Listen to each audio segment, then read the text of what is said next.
So please welcome Ainslie Macleod to the show. Welcome, Ainslie. Thank you very much. Very good to be here. Oh, if I sometimes don't like to talk too much before we hit record because there's so much magic in this me meeting you. And you've been a teacher of mine. I want to say I've had your book. I got the Old Souls Guidebook probably 3 years ago when it first came out, or 2 years Mhm. ago. Right. And then went backwards to the instruction and then the transformation. But I grew up in Normandy Park across, and we'd go to Vashon Island to water ski. Oh, And so I have this connection to Vashon Island, and a lot of listeners are from Washington.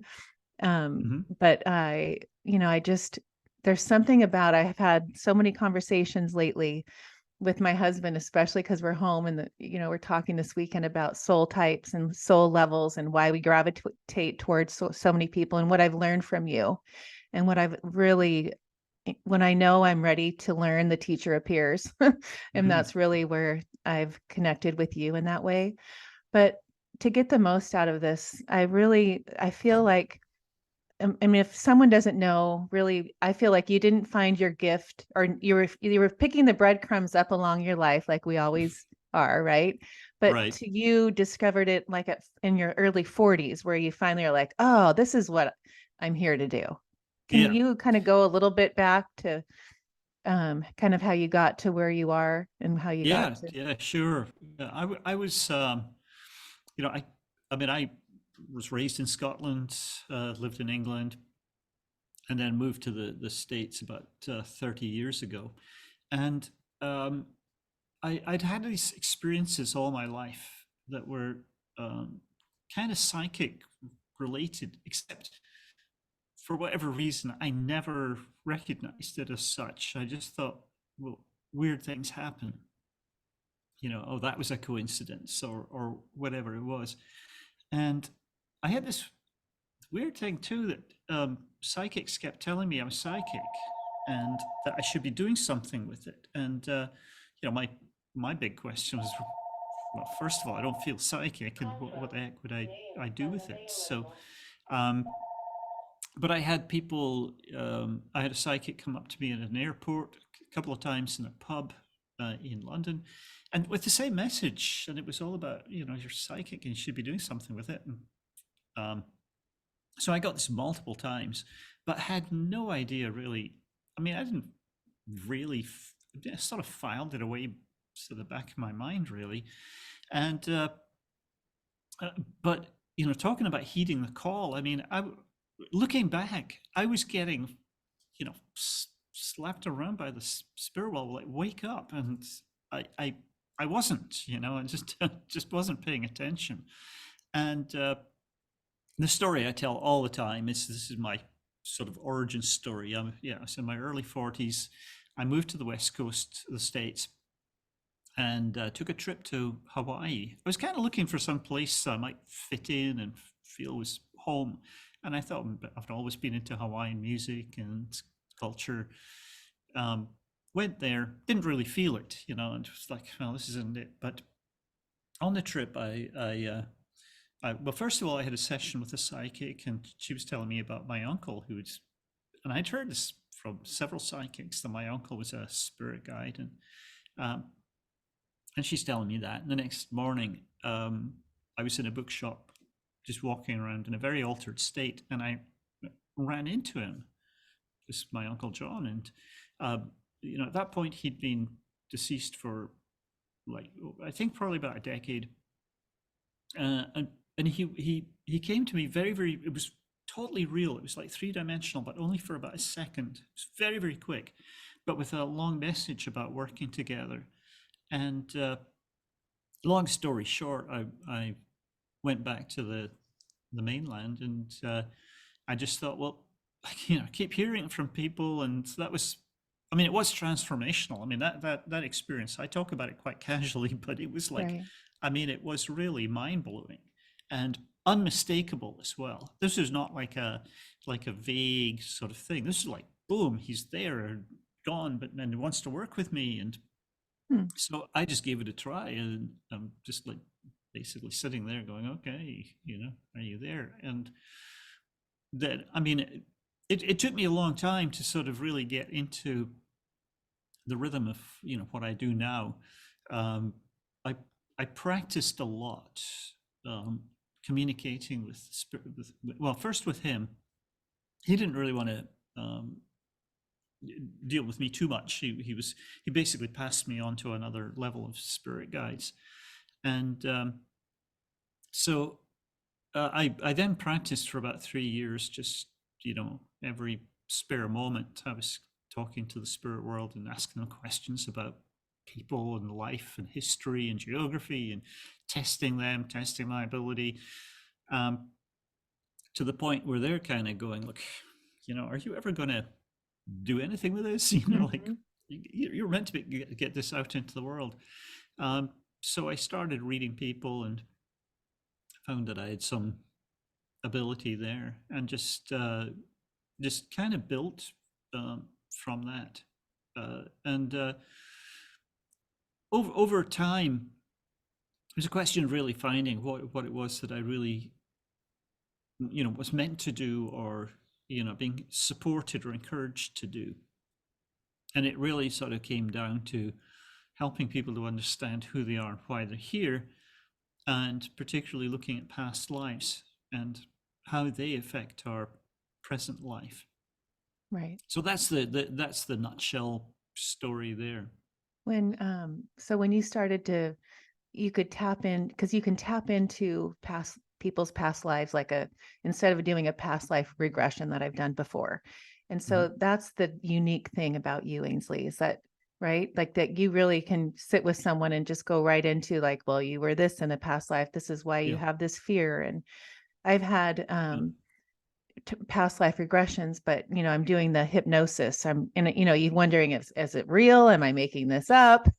yeah. Now I think I think it does help when somebody does it with me. I mean, I'm in the zone kind of all the time. So um, it's and I don't have the patience to. I mean, I do group regressions, but I don't have the patience to do that one-on-one all the time. Especially if I'm, in the very earliest days, I tried regressing a couple of people. I mean, quite successfully, but it was slow, and I'm already getting it. So I downloaded it in a minute, and then I got somebody kind of slowly telling me, oh, I think I Huh. see this, and it was like, oh gosh, no, I'm too impatient for I that. saw So that a long time ago. yeah, Huh. so I just started telling people, well, this happened and that happened, and then I would start to get these reactions like, oh my God, nobody knows about this fear I have, or nobody, even my own mother doesn't know this, or whatever. And looking at how these past life experiences show up in the present, because they show up as um, things like fears, phobias, limiting beliefs, physical ailments, and positive things like talents and abilities as well. They also, I mean, past lives are responsible for your entire personality. Right. So, it's all based on, who you are. It's all based on what you've learned to be in earlier incarnations. So it took a while to sort of settle into exactly what that would look like, but that's been what I've been doing probably for the last 20 years now.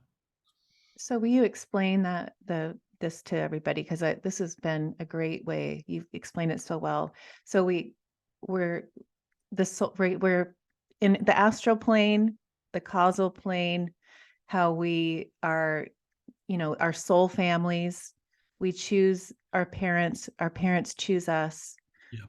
That whole way of, before we get into the soul levels, and the soul types. But can you explain how we plan our life in the astral plane? That whole Yeah, explanation. absolutely. Because, we do plan our lives, and the I mean, the soul life plan is, it's not like it's not every detail of the upcoming incarnation, but we plan each lifetime, the sort of major experiences, the things that we want to get done. it allows for free will. So it's not like we're just helpless and Right. following some path, so it's just, the life plan will include things like, well, like your personality, soul types. There are 10 of those, and we all have a combination of them. Right. And, so I always say who you are is why you're here.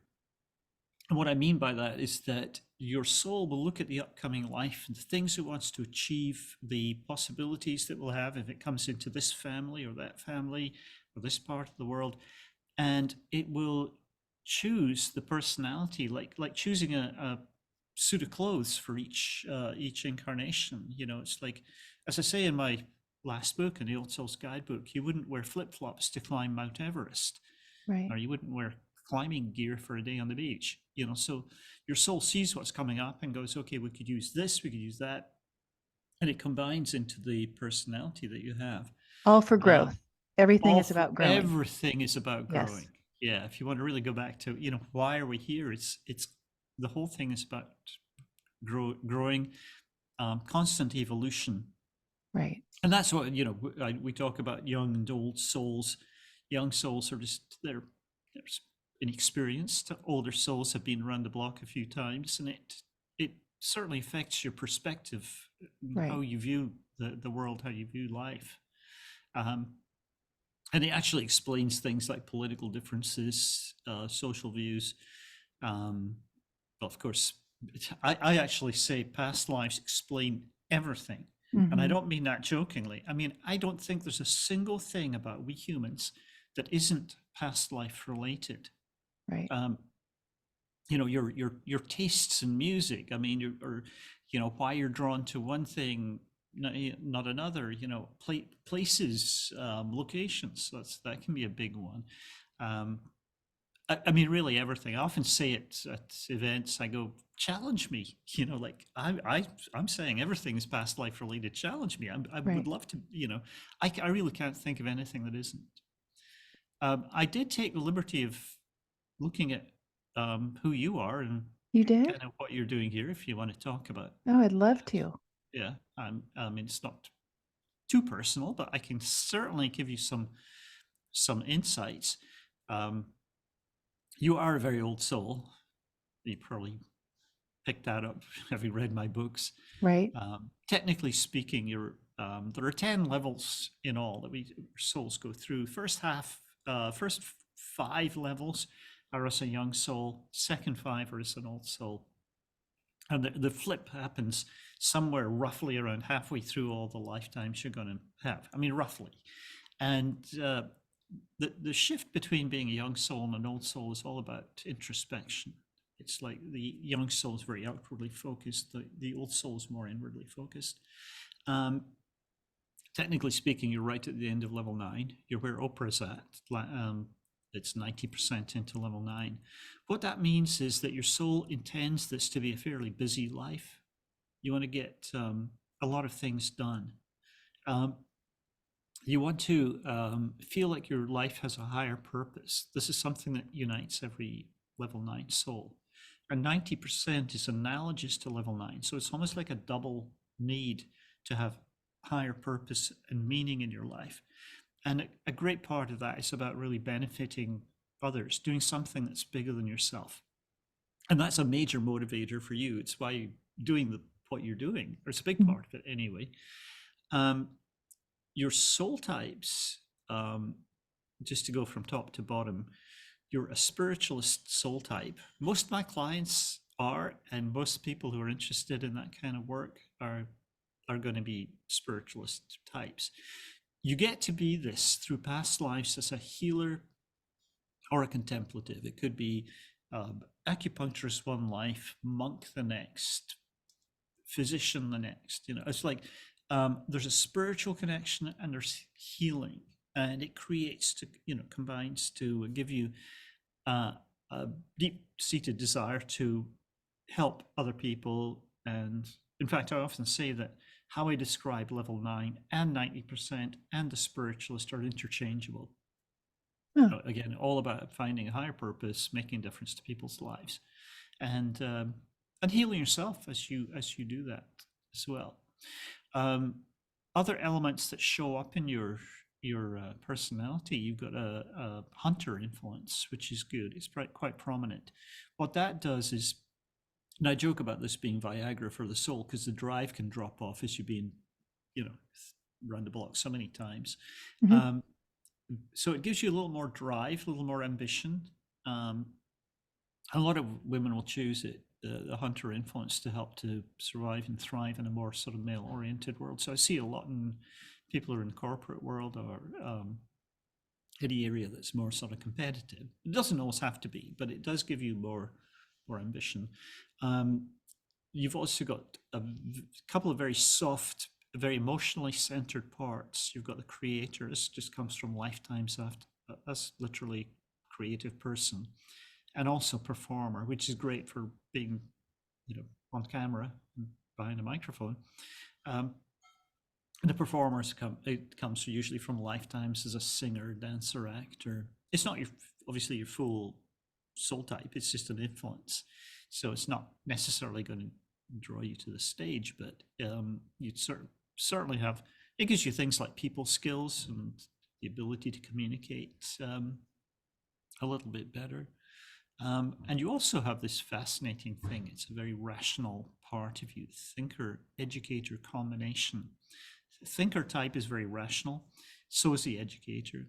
Past lives, the thinker would have been an academic, scientist, explorer. It gives you a lot of curiosity. And the educator, just as it sounds, would be, most educators are just, or I shouldn't say just, but they're teachers. And but the combination is chosen to help. Well, usually it's designed to make sure you get an education beyond high school level. So it's associated with getting a degree. Sometimes we're getting more than that. You often see people with that combination having a master's or a PhD or whatever. And if you don't take the academic path, it tends to then be classes, workshops, seminars, training, and learning. Right. It does create a lifelong thirst for knowledge and learning. You've got to feel like you're growing all the time, intellectually. There is a tendency to overthink and to question or second guess your intuition that comes from that as well. Sometimes you have to learn to really trust your intuition, because it's going to be very, very strong with the other elements there. It's a good combination because you cover mind, body, and spirit very well, and there's very emotional part. There's the action part through the prominent hunter as well, and very cerebral. I mean, it's like really great combination. Wow. Does that make sense of what you know Yes. about yourself? Yes. But how did you, before we met, you were just, how do you do that? Or Oh, you I literally just bring my spirit guides in and say, okay, what can you tell me? huh, And that's so I also got a whole past life of yours as well, if you want to hear about that I too. would love that. Are you kidding? Yeah, I think it might explain a few things. So I'm just going to refer to my notes here. Just yeah. Okay, so what I have here is that you had a past life. I'm thinking from the context that I got. It looks like early 20th century. This was in Belfast, Northern Ireland. You were a girl. You had a very, very controlling father, and you weren't allowed to learn to read and write. I mean, it's interesting because I think schooling would have been compulsory back then, but for whatever reason, you didn't get the chance. You were denied the education that you wanted, so you literally grew up illiterate. This contributed to extreme low self-esteem and embarrassment about the fact that you couldn't, as the guide said, you couldn't even write your own name, and you also thought that that reading and writing was almost like too hard, that you didn't even want to try because it was like there's something, maybe it's a past life fear of failure or something pre-existing had told you, oh, well, I'll never be able to do it. And I think the low self-esteem played into that a Mm-hmm. lot as well. Hmm. They're saying, they were giving me little things like how you found workarounds, like you couldn't sign, because you couldn't sign your own name, you worked in your father's grocery store, just like a little corner shop sort of place.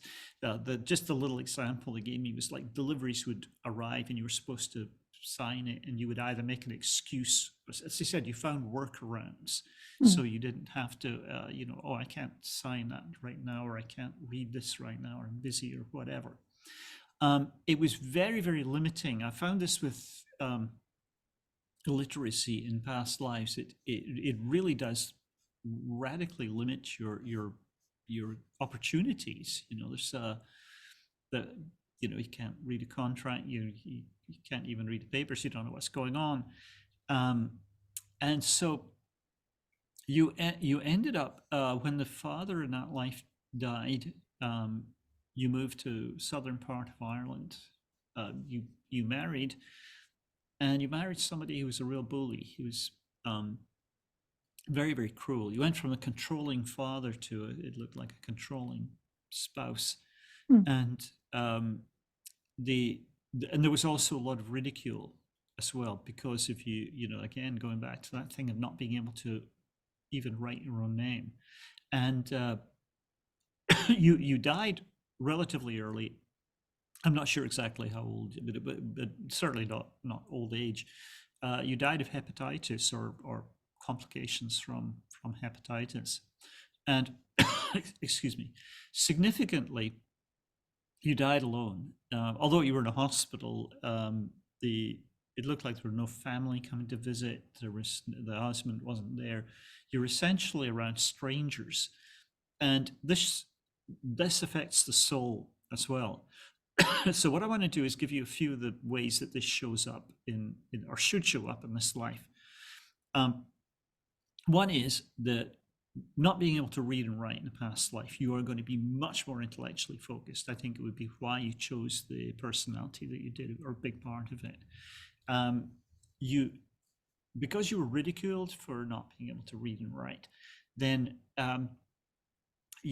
ridicule is going to be a thing that's uncomfortable. You usually see when people have been ridiculed in a past life, it's hard for them to take a joke that's against them, like being teased, it's hard. People wonder, it's just a joke. Why are you crying? That sort of thing. But it's because it goes to this very, very deep place inside you. The control by the father and the husband in that life, it shows up in this life as a what's called a fear of powerlessness. And fear of powerlessness, I think it's almost like 100% people with this fear resonate with the phrase, don't tell me what to do. Because if somebody tells you what to do rather than asking you, it reminds the soul immediately of that past life where Totally. you had somebody telling you what to do all the time. And but the very interesting karmic aspect of that is that a lot of people who've experienced that disempowerment in this life will want to empower others. And I think especially sort of intellectually as well, because of you being denied, intellectual growth basically in the past life. Let me just go back to the notes here, see if there's anything else I had. Low self-esteem is a really, really, really big thing that from that past life. So in this life, you're learning to be empowered, get over the powerlessness, and you're learning to develop self-esteem, which is usually like a little bit of a lifelong journey, in the sense that it should be better now than it was when you were 10 or 20 or whatever. So usually you should see some improvement, all being well. But again, and I know some of what you do is involving helping people with self-esteem, and that is directly related. I mean, it couldn't be, clearer connection in a way. And one thing too that shows up, and I've seen this in podcasters a lot, is a past life fear of rejection. When you die alone, and okay, there are doctors, nurses, and maybe other patients in the hospital where you died, but they're not loved ones. It's far from dying at home with loved ones holding your hand and talking to you as you cross over. And it creates this fear of rejection. It's actually a feeling the soul has of being abandoned. It could be abandoned by people or God, if that's for your belief, but generally a feeling of rejection and abandonment, which is actually the soul's biggest fear. And so the reason that it shows up in podcasters so much is, and I think since my last book came out, I've done a lot of podcast interviews. I think every single person I've talked to has who's interviewing has this fear they're working through. And the reason it shows up is that one of the ways you heal, I will say the best way is to do past life exploration, find out what the source is. But if you can belong, that's really great. The more you can belong without being projected, whether it's a group of friends or an organization or whatever, club, it helps. But the best way is to, apart from doing the past life work, is to be a uniter, to bring people together. And that's essentially, what you're doing, you're creating community. And this way, what it becomes, that fear of rejection then becomes a spiritual act. And a spiritual act is anything you do where you heal yourself by helping those who suffer as you once did.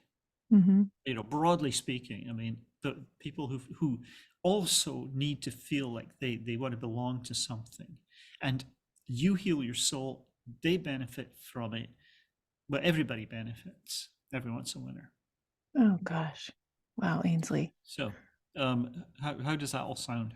Amazing. And it's like I look at when you're talking, everything is exactly. And when I did the soul quiz on your website, it was 18% spiritualist. You didn't take the quiz for me. That was my top two were the spiritualist and leader, and they were both equally 18%. Yeah. Interesting. If I can just jump in there, you look like a leader. What it is, it's actually a hunter influence, very strong, but you have what's called a mission of control. Missions just give a focus to this life. You'll have several of them. The mission of control, I have it as well, because I'm not a leader.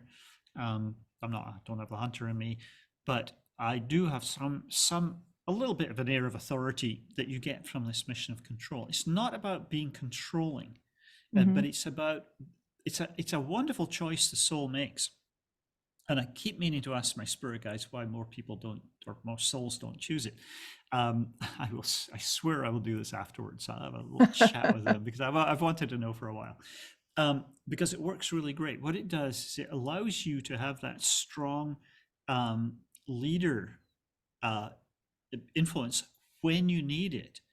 But because it's coming from a mission, combined with the hunter in you, you can switch it off. You can put it to one side when you don't need it, because the challenge is, if you come into this world as a leader, it's there the whole time. It's 24/7. You're a leader. A lot of the time you don't need it. So this is a way of switching it on and off. It's a way of acting instead of a way of being. Right. Oh yeah. It's a great combination. Huh. What other thing resonated was when you were saying I didn't know how to write my name. And I remember my oldest, who's 17 now, in kindergarten, she did a play-based preschool. So they didn't learn anything like that. They just played. And we get to kindergarten, she didn't know how to write her name. Oh. And I panicked. I panicked and I changed. She was at a public school. And the next year I said to my husband, we got to find a private school. She needs to get learn. But I remember panicking. You would have panicked because I did. Oh my God, this is the worst thing. Your soul would immediately go to the fear. Oh my God, she's going to end up like me in Ireland, not being able to, function properly because of this limitation. Right. Gosh, that's so Oh, that hit me when I'm like, "Oh my gosh." Okay, so when we this other question that came up to me when I was listening to you was there's a little aspect of my soul, my soul is still in the astral plane, Mhm, but chose to come into this body. I chose my personality, I chose my looks, I mhm. chose everything. Yeah. But I could still be in other human bodies, another Mhm. aspect of my soul right now at the same time. Yeah. I mean, this is a sometimes people feel that they're uncomfortable about the idea of the soul being in multiple places because we feel very, attached to our soul, and the idea that it's off in other parts of the world is a bit hard for people to get their heads around. Um, but the soul, the word that the spirit guides have used is expansive. And, so it can be on the astral plane, it can be in several bodies here. Um, there's only been a few times I've looked into this because it doesn't really it doesn't really influence you. You don't generally pick up on where you are, where else you are in the world. So there's not a lot of growth from. I mean, just curiosity on some people's parts. Where else am I? I'm teaching piano in Paris. Or last time I checked in, I was. I maybe doing Huh. something different now, and several other places, but they don't influence me. Okay. That I don't generally feel that effect. So it's a lot more interest on the spirit world's part to it's all about looking at past lives and and what you're doing here and the connections you have with others. um the these sort of parallel lives that you get, there's it's it's not that common. It's very much more sort of older soul thing, and part of the reason for it is, well, I think the biggest reason for it is the increase in population that's been very sort of dramatic over the last maybe 150 years. So, it's that hockey stick graph thing Mhm. where, it's going like that and suddenly up like that. So if you didn't have old souls splitting off to be in other places, you would have a huge number of new souls, young souls coming in, and it would create a real imbalance. So it's a way to keep the balance. The benefit is that you get when the these elements of your souls reunite, you get all the growth because each part, wherever you are, I'm teaching piano in Paris, but I'm still overcoming the same fears: past life fear of inferiority, past life fear of this and that. So um, you get sort of like a turbocharged growth when Okay. all these parts come back together again. So there's a lot of benefits from doing that, but And it is something people who have like a little bit of a struggle getting their right. minds But when you around. say like I'm 90% through the ninth level, Hmm. would my soul want to do that so it could expedite my time so I don't have to come Yeah. back? Oh yeah, yeah. I would say, I mean, I'd have to really sit down with my guides and to just focus on it. But yeah, you're going to be in several places um, right now. And next time we talk, next time I come back, we talk. I'll have this all for you. I'll have a I'll really go into some depth here. Oh, fun. But yeah, most old souls are in other places. As many as 5, even 6, would be it wouldn't be unusual. Hmm. I mean, I think I have 4.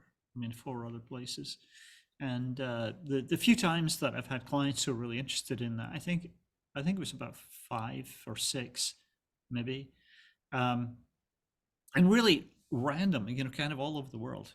Hmm. Um, I'm thinking of one who was, I only remember the 2 lives. One was she's a purser on a Greek cruise ship, and she's also running a family restaurant just outside of Mexico City. So Oh my the god. soul can be all over the world, but still experiencing the same things, or trying Right. to heal the same blocks and fears, just in very, very different ways, Huh. but bringing all the same past into it. And the interesting thing too is that it's not like you are the hub and these are little satellite Hmm. lives. The way the guides presented it to me is that it's like lighting a candle off another candle. The original candle is not diminished, and the new one doesn't look any different. So the soul is complete wherever it is. Right. Huh. So I also understand. So there's no death planned. Your spirit guides have said they've never said, Ainsley, you're going to pass away on this date and this year. There's No, not that. It's all no. part of. There's a sort of mystery around that. Like we're not really meant to know. I mean, I did have one time with the spirit guides when I had a friend who was dying, and the guide said, she's got about a year, and it was just almost to the day. It was a year, but that's possibly the only time I've had the spirit guides tell me something like that. The rest of the time they go, well, we don't even know. So Because you of know, free will? Is that why? yeah. Well, somebody told me when I was a teenager, she was practicing to be a psychic and told me I would die at a certain age. And I remember talking to the guides about that. Well, am I really going to, because I'm not getting any younger, and they're going, no, that is just bullshit. Hmm. And it's very disempowering. Right. I had a client, I think I wrote about this somewhere. A client she was very distressed because she'd been told she was going to die at age 73 and she's 72 and a half or whatever, and she's getting close to it and worrying about it. And spirit guides are going, no, nobody knows. That like somebody tells you that, they're just making it up, Right. with that one exception that I can think of. But I mean, otherwise, I've never been able to get that. It's not. I mean, and really, the way it's presented, the guides will say, "We don't know." I mean, we know we're all going to die, but exactly when. But your spirit guides have been human. They've already gone through their 10th levels. They've already done every level. The ones I work with are, I talked about my uncle John. He was, still working through lives, going from here to the astral plane between lives. He passed me over to these causal plane guides who have completed all their lives. They're not sort of individuals. They're more like a sort of group. And that's actually one of the wonderful things about them, because they have immense compassion for what we go through here on the physical plane, and they don't ever ridicule or trivialize anything. People will say to me, clients will say, "Oh, I feel this question stupid," or whatever. Spirit guides will never think that way. No, they're here to help us navigate life on the physical plane. So, there's no such thing as a stupid question or something that's irrelevant. And I just love the compassion. Excuse me. Just the compassion that the universe has, that the spirit guides have towards all of us. Just this deep love and concern, and really wanting to help us. Do Something I've they, talked about is like, they're more aware of the potential for connection. They see more clearly, but they see us more clearly than we see them. A lot of times we're not even sure if we have spirit guides, whereas they know they could see us a little bit more clearly anyway. And they're very motivated to help us and support us. And it's kind of just, it's what they do. right. Yeah. When like connect you with people, like they're on a mission to get you to that, fulfill your life plan, Yeah, right? connection with others. Yeah, I had this conversation with the guides once, and I was saying, what do you do when you're not, helping me with a client session or answering my questions? What are you up to? And they said, we're very busy. I mean, obviously everything happens at sort of energetic level, so there's no Right. sleep or anything required. They don't get fatigued. Mhm. And they said this is for them the great game, is they called it, is helping us to meet each other, to meet Hmm. members of our soul family and those who will support us on our journey. And of course, how we will support others. And so that's kind of what they're doing all the time. It can be, I've said this many times, that I think if we understood this better, we would value certain relationships much more, Hmm. recognizing there's been a lot of work on the Yes. spiritual plane, getting you to meet this person and connect with them. And I think also we'd spend less time with people who we're not connected with, and and free up the space to be able to be with those who are really with us on the journey, or meant to be with Right. us. Yes. Oh, totally. When going back to the death thing, I meant to ask you was you you say that, or the spirit guides tell you that, like, let's say someone dies. My dad passed away when he was 64, and he was Mm. young, and if he's not ready to, we're still his soul family. Could he come back in as one of my nephews or one of my, Oh and yeah. see, that's Yeah. in his birthday was like right when one of my nephews was getting born. I go, do you think dad's coming back and to be him? Like, but you've kind of said that. Very often, this happens. um and I really enjoy, I mean, it doesn't happen every day, but I enjoy those moments when I can see that somebody's, you know like the I don't know, like the dad's come back as a child or whatever, and then we start to look for all the characteristics, the sort of Mhm. signs. Or somebody I wrote about in the instruction of my first book, when she was telling me about her problem teen, and then I said something about how that well that she had been your mother in a past life, so she doesn't like to be told what to do. It's like, you don't have the authority. Right. And she said that when this kid was 5 years old, they're having this, like, real, you know head-butting argument, and this 5-year-old just looks up at her and goes, "You can't tell me what to do. I used to be your mother."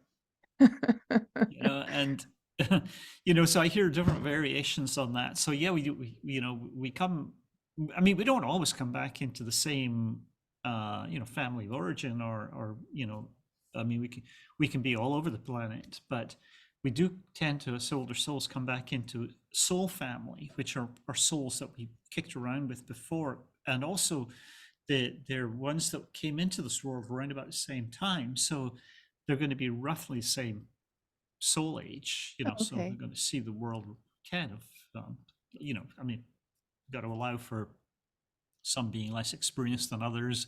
It's like a horse race, we all come in, or this bunch of souls comes in at the same time. Off they go, and some fall at the first fence, some, Right. get an injury, it slows them up, whatever, some race ahead. So we get to the finishing line at very different rates, but do generally sort of, well, that's the thing about soul ages, does you do see the world through that sort of lens of your soul's experience. Right. So But that's who like, you attract. Like I always say, your yeah, vibe attracts your tribe, right? Like, but that's exactly. Hmm. right, like that's, and I see Yeah. even lately, as the older I get, and I couldn't go back to like the groups that I was with 10 years ago. I mean, there's a Yeah. few that still I connect with, but then, it's like I start to notice like even the way I parent with the girls, when they attract certain friends, I'll say, well, that's your energy. It's like Mhm. I feel like if I speak your language, it's like your soul um levels are similar. Would you say that? Like when you Absolutely.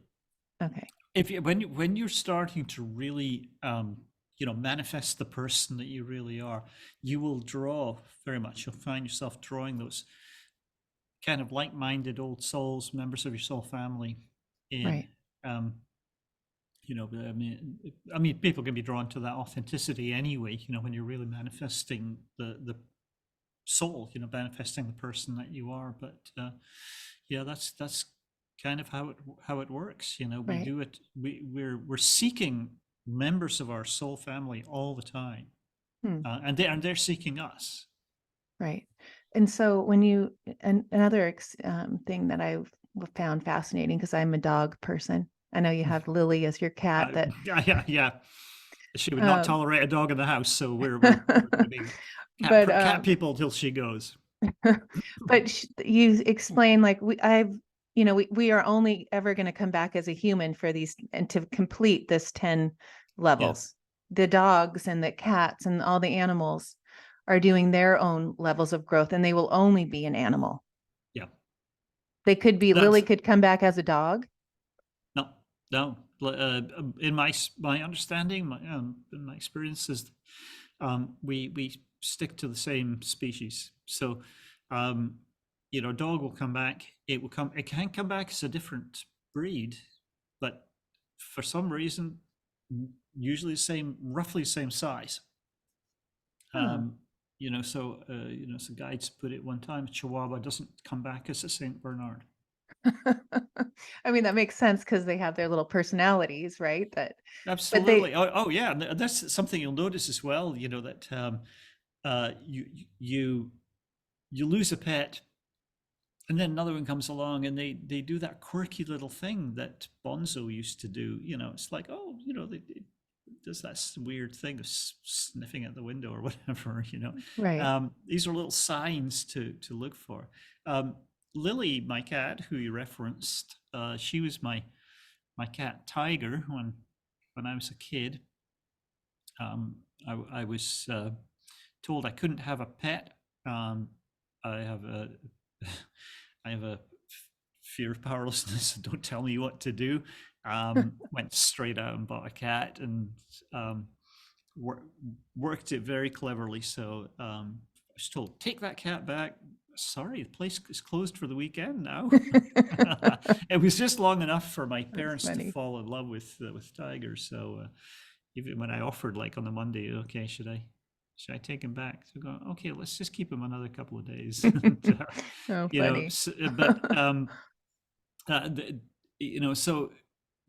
So that same cat has been back, and they have shorter lives, obviously, so they do tend to come back sometimes more than once or twice. It can be. I've seen three, 4 times even. I'm thinking of somebody I worked with years and years ago. They lost a dog. Actually, the funny thing was the dog came through. This happened in my early days. It's going off at a little tangent here, but I'd be working with somebody. I'm working with causal plane guides, but sometimes astral plane souls would come through, just try to take the opportunity. Grandma would be kind of wanting to say something, and it would really confuse me because I'd be getting it's a shift in energy. It's like I can't even describe it, but I'm trying to talk to the client about their life purpose, and grandma's going, I hate the curtains that you bought for the bathroom, and my client's going, oh God, I knew she would hate them. And then one time it's like, yeah, I'm trying to go, who is this, like a grandparent? No, it's a bloody dog, coming through. It's kind of going, hey, I will take this opportunity to say hello. And it turned out that the family had a really deep soul connection, but it was only there for a few months and got hit by a car. And so that dog has been back, I think several times before and then several times since. So I'm actually going to be releasing a course next year, or just a little sort of mini course. It's about animal soulmates. But the one thing that I talk about a lot is because we have deep soul connections, we can form really, really strong bonds with animals. Mm-hmm. So I'm sure and older souls more than younger souls, where we really, really can we can feel the loss of a pet like the loss of a human being. Right, that's me. Mm-hmm. Yeah. And it's funny because yes, keep going. I was going to say, especially when you're very empathic.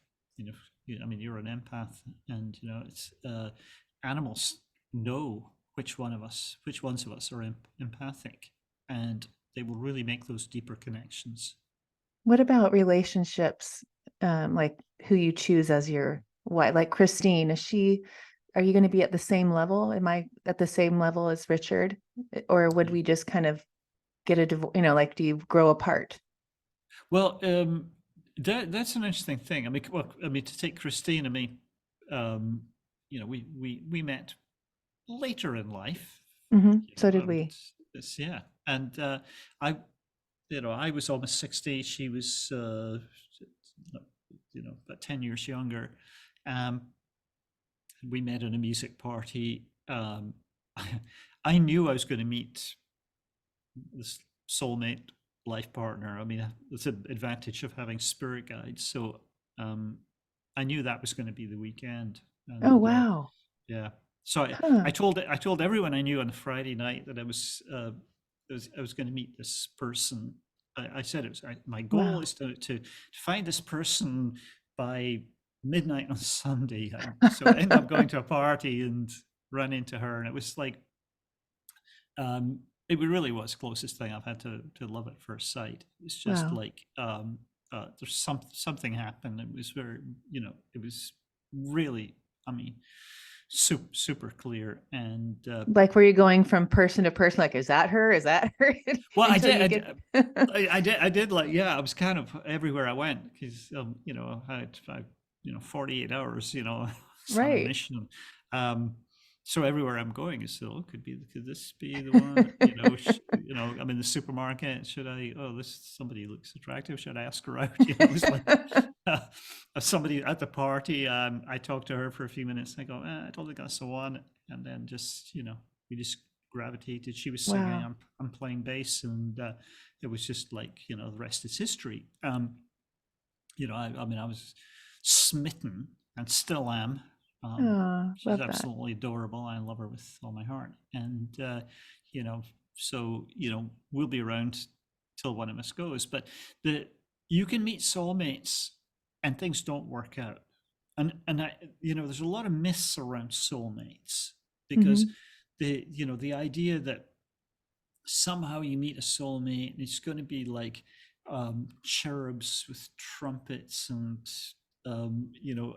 it's good, everything is going to be soft and gentle and perfect, and it doesn't always work out like that. I mean, I've met a couple of soulmates and things ended up horribly.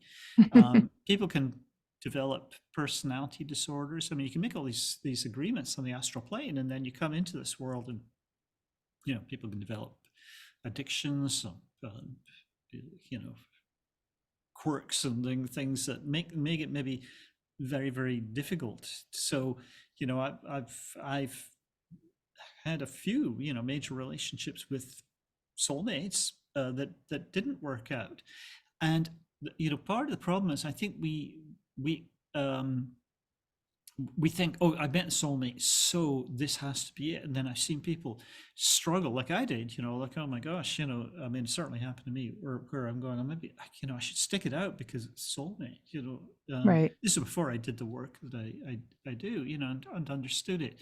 But sometimes the relationships have a sell by date, like good Hmm. before Right. or whatever. And when you're younger as well, you can erase through a lot of the lessons that you wanted to experience with this person, and you can get, very quickly you can find, no, it's just not sort of working for me anymore. Right. And that's why souls make multiple agreements, so that if it doesn't work out with the soulmate, you're not going to be destined to be alone for the rest of your life. That there'll be somebody else. Right. So when you say you met Christine, and later in your life, was you were in the astral plane with her soul saying, by the time, I'm 50 and you're 60, we're going to connect? Or are you just like, here we go, we're going to figure out how to get together? How to. Oh, what was happening there was I she'd been single for a while. I'd been single for a couple of weeks.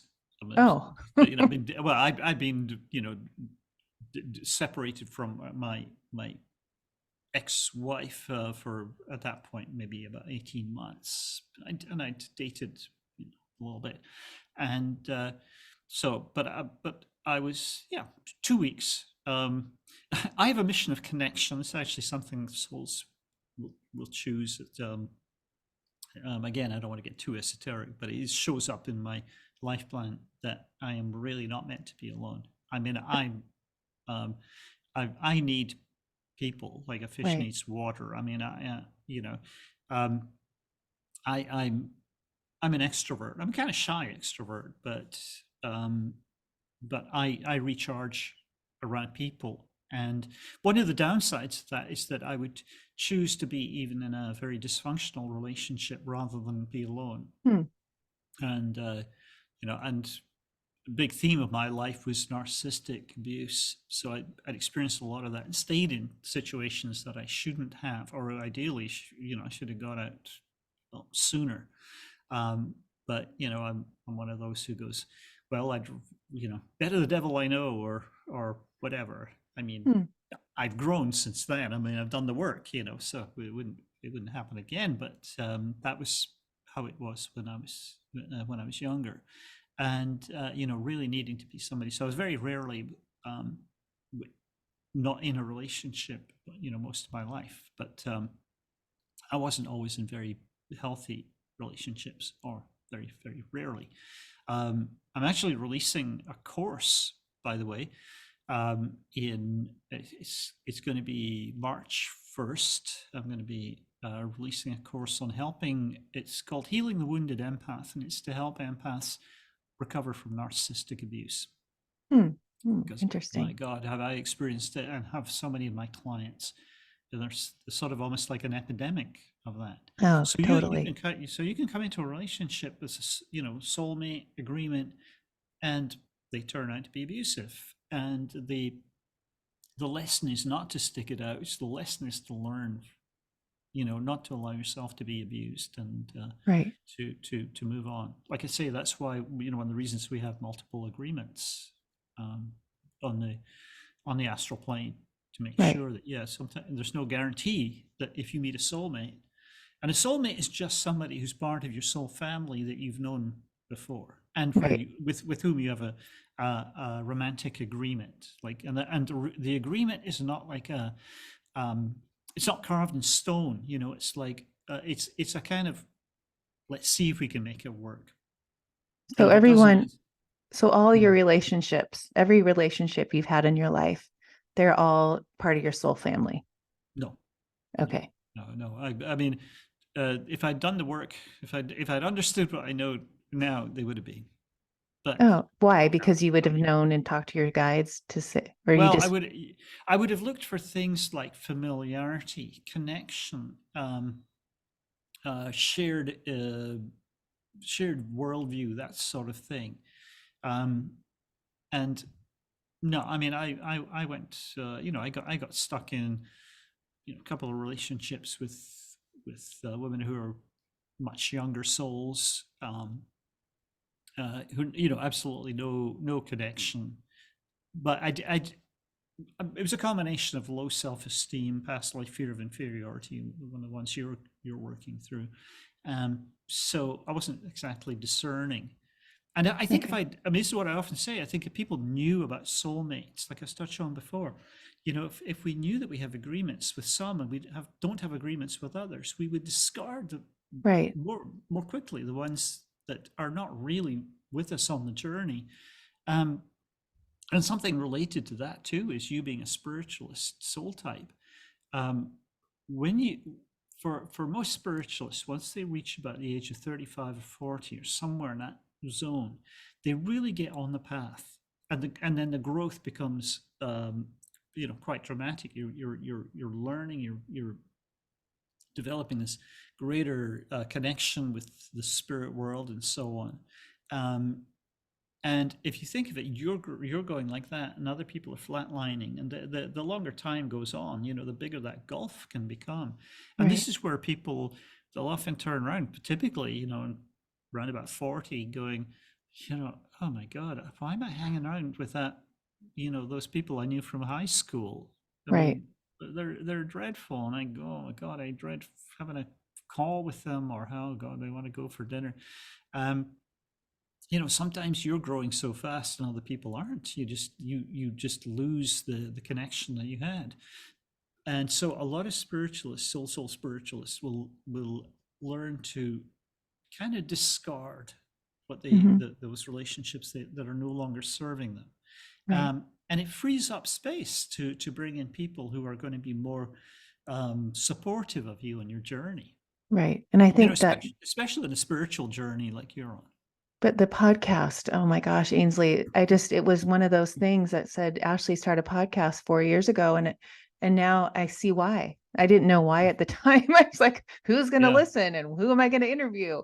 But that was calling, it was calling me, right? It was Yeah. something that, and now I've met my soul tribe That's it.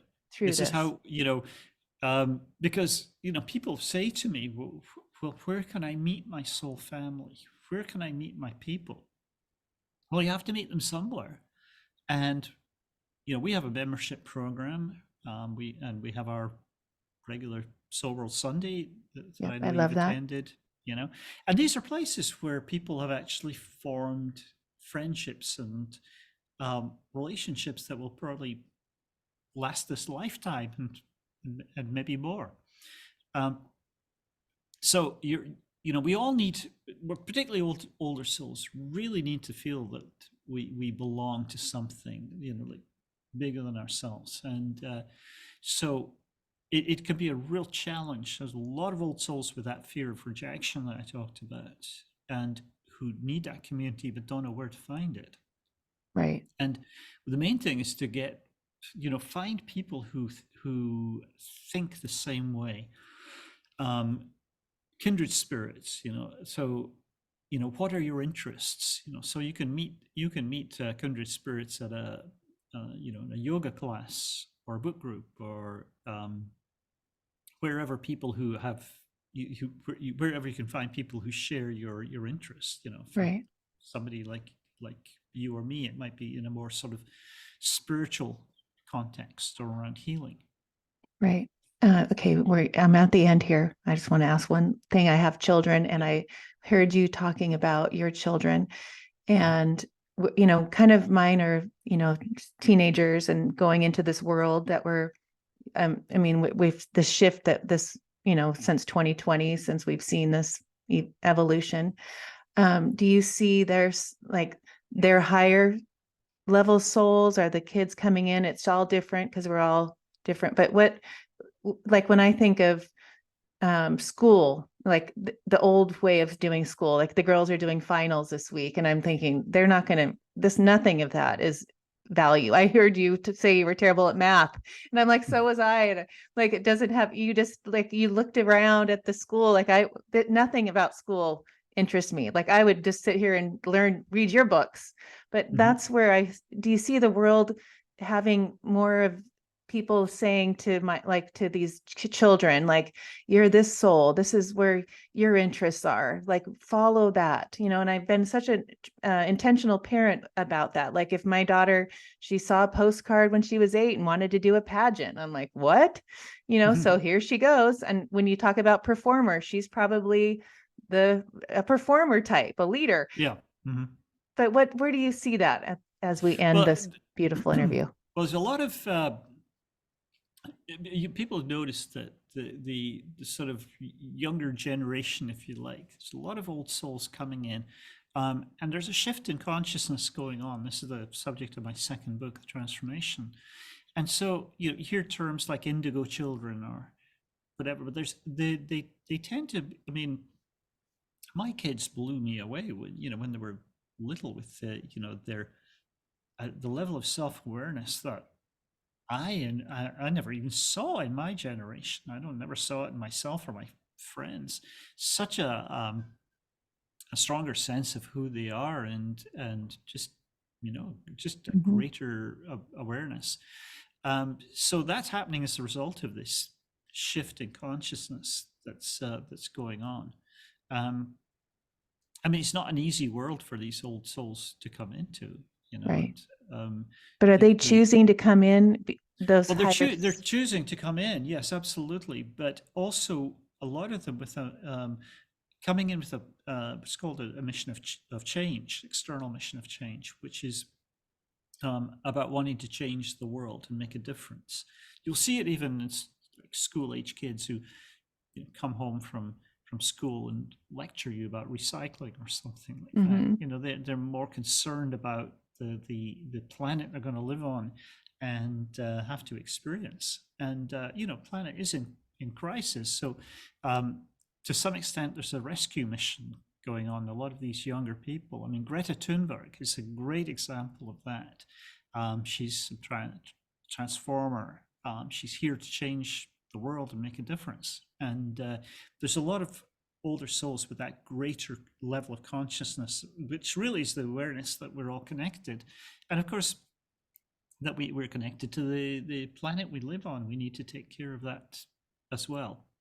I think it's fascinating to see, and it actually gives me a lot of hope for the future.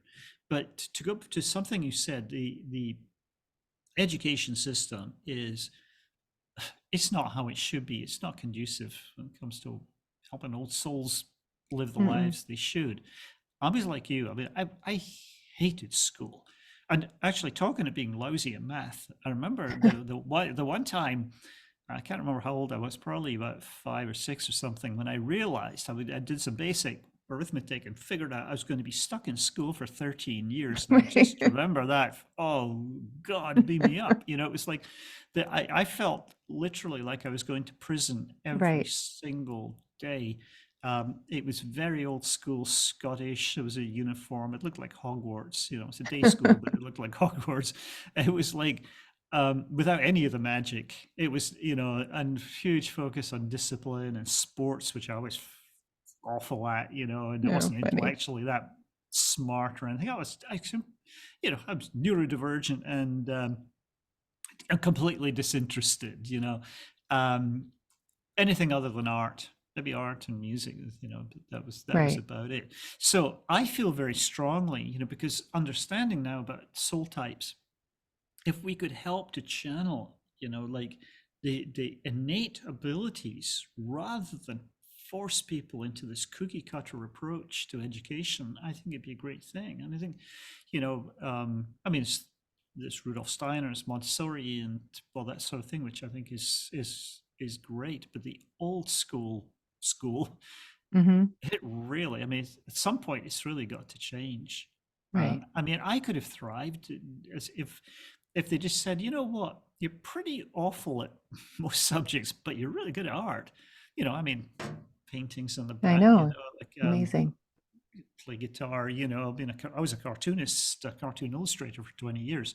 But if I'd got like a little bit more support, it could have made a big difference. But I'm sitting there with my, I believe it's called dyscalculia. It's like dyslexia with numbers, trying to do math, being told I was stupid, and it's like, oh my God, I look back and I just want to shake these people. Right. Did you raise your kids like that? Did you let them follow their passions?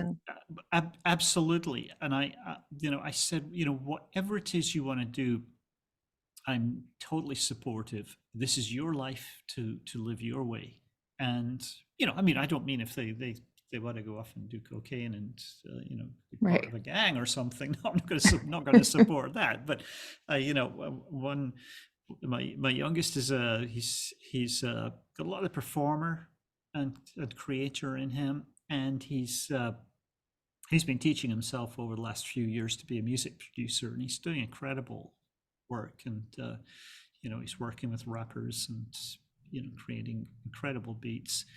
My oldest, it was interesting. I read my kids within an hour of each of them being born. And my oldest, I remember saying, it was really confusing because this is somebody who's 50% creator, 50 or halfway between creator and thinker, so super creative, super intellectual. And I'd never come across that before. And I'd only kind of come across it a few times since.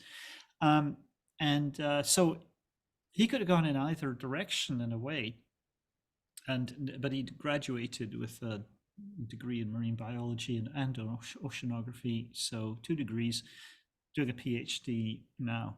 And also he was out on the ocean catching fish, or doing whatever they do with scientists do with fish, but also drawing them as well. The creator and the thinker. Neat. Oh, I love that. Yeah, so but I felt that very strongly because I felt growing up, I'd actually, a big part of my life, like always being told what I should be doing, or what I wasn't doing was you know, whatever I was doing was not right, or why can't you do this? Why can't you be more like that? You know, like whatever. So I was very, very clear when the kids were born, you know, that this is, I just want, it's whatever they want to do.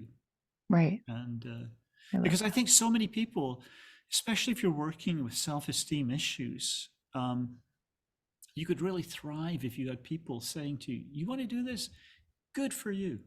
I mean, I was actually at a was it like student-led parent-teacher meeting with my oldest, and I just, oh my God, I was so, I mean, I'm a calm, peaceful guy, but Right. occasionally I get steam coming out of my ears. And the teacher is, you know, where my kid, and he was maybe 15, and said, and the teacher's going, so what do you want to do? And he's going, I be an artist or a scientist. And he said, well, you'll never make any money through art, so you Oh, should do geez. science. And I went, oh my God, you know, well, like I say, I had a 20-year career, successful career as an illustrator. Kid's mother was a graphic designer. You know, the idea that you couldn't make money through art Wow. is, you know, so, you know, that, and I say that drove me nuts. I still get impassioned, as you can tell, about it. And I really think, you know, like, this is it's a challenging thing for a lot of parents because we want the best for our kids, but we have to remember that they're here with their karma, their journey, their life plan, and you know, it's we want to support them, or we Right. should be supporting them, even if we don't understand. I mean, to be honest, I mean, I've got a very limited understanding of the modern music business and rap and hip hop Right. and stuff like my youngest is doing, but he's good, and he's really good at it, and he's passionate about it, and he gets my 100% support. But I think a lot of people, because they don't understand, you know, why would you want to do that? You want to be an actor, but be an accountant. You'll always have a job. You Right. know, even when I finished college, student art school, the biggest argument with my parents I can remember, it was because I wouldn't go to teacher training school because they were both teachers, you know, and it was Oh, like, huh. and it was like it didn't compute with them. And I went, Right. no, I'm not here to be a teacher. It's not what I'm going to be doing. And you know, I mean, that was their path, but that was what their understanding. And of course, they were security conscious, you know, that generation, World War II, Right. and rationing and so on. But yeah, I think it's one of the biggest favors we can do for anyone. And I don't just mean your kids, but you know, if you've got a friend who goes, you know, I'm thinking about doing this. Great. How can I help you? Talk to me Yes. about it. You know, support them in, you know, even if deep down you're going, oh God, you'll never make any money, or, you know, are you sure? You know, that's what we all need, I think, is encouragement Mm-hmm. from those around us. And I think it's important to offer that to other people. Right. Yeah, that's what you've done for me. Not, I'm not, I don't judge, but I think since I've understood the levels, I can look at, Mhm.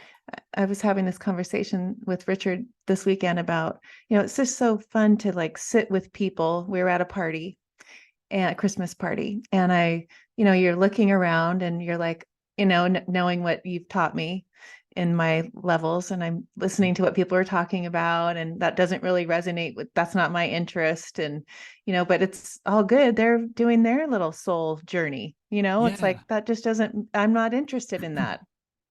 And it doesn't mean when people are acting badly that you support them. You go, oh, well, that's just, you know, young Right. souls acting out or whatever. I mean, we should, you know, should not tolerate, you know, misbehavior, or just chalk it up to, oh, well, they're just dealing with such and such. You know, still, you know, should, you know, at the very least guide them, you Right. know, into behaving better. But it does, I think it makes such a huge difference. I find the biggest thing for me, learning the system that I use, was self-acceptance, because that had been a huge, huge Mm-hmm. challenge for me. I never felt accepted, you know, when I was younger, and but it's also helped me to be more accepting of other people, Right. and understanding that you know, they're seeing things differently to me because this is how they are put together, and so that's their sort of programming. So I think it leads to greater acceptance of others and greater self-acceptance. Right. Yes. Oh, Ainsley, thank you for going over. And I Oh, you're appreciate so you. welcome. Well, as you could probably tell, I could talk about my work I all know, I day. love I'm it. passionate about the subject. Oh, I could go on and on with you. It's been, I love this doing this podcast. And I think I even love it more now, knowing deeper about my soul from you and understanding that I am on my journey and I am living my true soul's essence, I feel Right. like. Yeah, absolutely. I think you're definitely a round peg in a round hole from what I can see, like what I'm seeing in your soul types and soul age and everything is very consistent with what you're doing. I mean, obviously you can do loads of things with that combination, but this works very, very well. Right. So Yeah. you're coming up with new programs coming up. Yeah. You have your website, you have your books, you have your Sunday calls, you have what else? Yeah. Good gosh, I can't even remember half the time. So many things we do. Well, they're the big things. We got a manifestation course that has just come out. So the details about that on the website. I call it not just another manifestation course because Oh, good. it's not. It's really it's taking into account things like who you are, your soul types, and also taking into account your fears and getting over those blocks. Like it's very hard to manifest things if you don't feel worthy. For example, I don't deserve it. Well, that's Right. just a real block. So this is a way of getting over the underlying limiting beliefs. Manifesting from who you are, so you're manifesting appropriately, and I show all the different techniques that I've used. There's I've one thing I've been good at is in my life is manifesting, and particularly when after starting working with spirit guides and getting it more sort of like systematized. But even before that, it was like I was unconsciously using the techniques that I'm now giving people, and things like Yeah, give me an example. there's so many. Where do I begin? Well, immigration. I mean, I left London 31 years ago, 32 years ago, and the prior to that, I had what I realized now was a sort of almost like an intervention with the spirit guides to get me out of a really bad situation. I was living with a sociopath, and it was kind of like, killing me. And so I had this moment where I was faced with a choice. Do you want this to be your life, or do you want to change it? And the next morning, I wrote a list of things that I wanted to do, and an outline for my life, and I didn't know how I was going to do any of this. Number one was I want to go to America. I'd always hankered. I mean, I always felt my destiny was in the States, and at this point, I'm in my sort of late 30s. I think it's probably about 37, 38, and so that was one of the first things. I mean, I had a list of 10 or 20 things. I wish I still had a list. I'd like to see what I wrote, but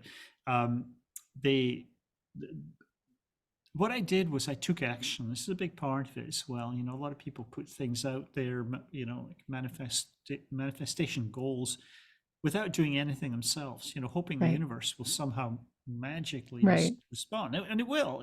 But you have to be contributing to this. So, I went to see an American immigration lawyer the next day, and he said, "Oh, it's going to be really hard." But then I met somebody in New York, and moved to the States and married, and so on. I would say didn't work out ultimately, but it was It was your way in. Yeah, and something I wasn't really aware of until really reflecting on these things. But yeah, that was a big part of it, I'm sure. so a lot of it's just about getting really clear about these things. What is it I want? Right. But it's something I was reflecting on actually this morning in the shower. This is a really odd one, that I made another little list when I was trying to think, probably early 20s. Mm-hmm. And the it was funny. It was just little things like, I think I must have still been at art school in Scotland, because I think it partly had to do with moving to London and some of the things that I wanted to do. And just at the end of it, now, I'm not an actor, and I used to have a terrible fear of public speaking until I did the Right. vast life work around it. But I just threw in for good measure, I want to perform on Broadway. Oh my gosh. And so fast forward to like, I don't know, 28 or something, and I'm with a band from Britain. I'm playing bass and in New York, and I did 2 gigs on Broadway. Like, what, that Oh my gosh. you're not building a Times Square, the sort of triangular one with the sort of like news Yes. thing going around it. It was sort of up there, looking up Broadway, and then a couple of nights later playing at the China Club, also on Huh. Broadway. And the first gig I didn't make the connection. It was the second one. I'm flying away, and then I go, holy cow, I wrote about playing on Broadway, and Oh, I love here it. I am. This is not exactly maybe how I Yeah. envisioned it. You And I don't have think that's expectation. I think that's the thing with manifestation too. It's not always exactly how you think it will work out, and then you have that Right. moment later where you realize, oh, this is it. This is Right. what I went for. So Yeah. Oh, fun. yeah. I love that. Oh, Ainsley, thank you. Everyone Well, go get his books. Go on his website, ainsleyemacleod.com. Come excellent advice. on. And join his Sunday. I love doing that on Sundays. And if you don't Oh get yeah. to be there, then you can listen to it if you have signed up. So Yeah, Soul World Sunday, every Sunday at 12 Pacific, 3 Eastern. My wife Christine and I do this broadcast. It's a meditation followed by sermon, stuff I get from the spirit guides, a little Q&A, and it's a wonderful community. We were just yeah. talking about it this morning. You're just so loving and supportive. So yeah, come and Yes. join us. It is free, so Right. come along, say hi. Yeah, I love it. Thank you so Yeah. much, Well, Ainsley. thank you so much. This has been wonderful. Thank you.